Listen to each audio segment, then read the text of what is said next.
যে শুধুমাত্র আমি আমার 2টা গান থাকবে আর রোমান্টিক 5টা সিন থাকবে, ওইটা আমি করব না। বিকজ আমি সমানে সমান চরিত্র চাই, কারণ অভিনেতা হিসেবে আমি অনেক লোক।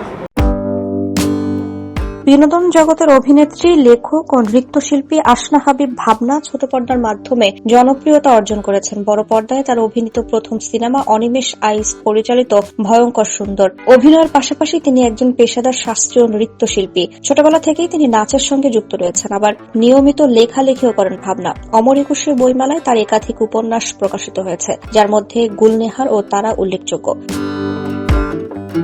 সম্প্রতি একটি গণমাধ্যমের এক সাক্ষাৎকারে সম্পর্কের অর্থ জানতে চাইলে আসনা হাবিব ভাবনা বলেন, যে কোনো নারী পুরুষের মধ্যে বন্ধুত্বপূর্ণ সম্পর্ক হতে পারে। সেই সম্পর্কে ভালো বন্ধুত্বের মধ্যেও প্রতারণা থাকতে পারে, ভুল বোঝাবুঝির সমস্যাও থাকতে পারে, মান অভিমান থাকতে পারে, কিন্তু আমরা ধরে নিই শুধু প্রেমিক প্রেমিকার সম্পর্কে অভিমান তৈরি হয়। আসলে সব সম্পর্কে বিচ্ছেদ থাকতে পারে বলে জানান অভিনেত্রী। ফেসবুকের সম্পর্কে জড়ানো কিংবা বের হওয়ার স্ট্যাটাস দেওয়া প্রসঙ্গে ভাবনা বলেন, জীবন তো সবসময় একরকম চলে না, সম্পর্কগুলো বদলে যায়। আমার তো কারোর সঙ্গে প্রেমের সম্পর্ক নেই, আমি কোনো সম্পর্কে নেই। যেদিন বিয়ে হবে সেদিনই সবাই আমার সম্পর্কের কথা জানবে। এখন প্রশ্ন হতে পারে, সম্পর্ক বলতে আমি আসলে কি বোঝাচ্ছি?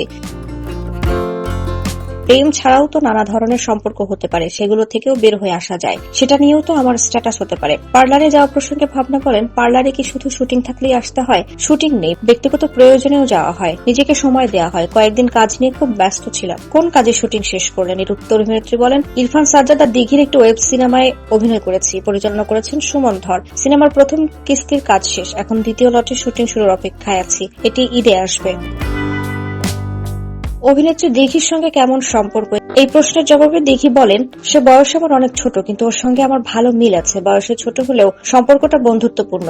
আমরা অনেক আড্ডা দিই, মজা করি। ভাবনার সব সিনেমায় কি নারী প্রধান? এমন প্রশ্নের উত্তরে ভাবনা বলেন, দেশে এমনিতেই নারীদের নিয়ে গল্প কম হয়, আর এ ধরনের গল্পের চরিত্রে কাজ করা আমার জন্য অনেক বড় সুযোগ। চরিত্রের মাধ্যমে নারীদের হয়ে কথা বলতে চাই। তিনি বলেন, মজার ব্যাপার হলো আমি সব সিনেমাতেই প্রধান চরিত্রে অভিনয় করছি, আর পার্শ্ব চরিত্র হলে কখনোই অভিনয় করতাম না। সিনেমায় কাজ করলে নায়িকা হয়েই করব। আমি মেরিল স্ট্রিপের মতো অভিনয় করে যেতে চাই, সারা জীবনে নায়িকা হয়ে থাকতে চাই।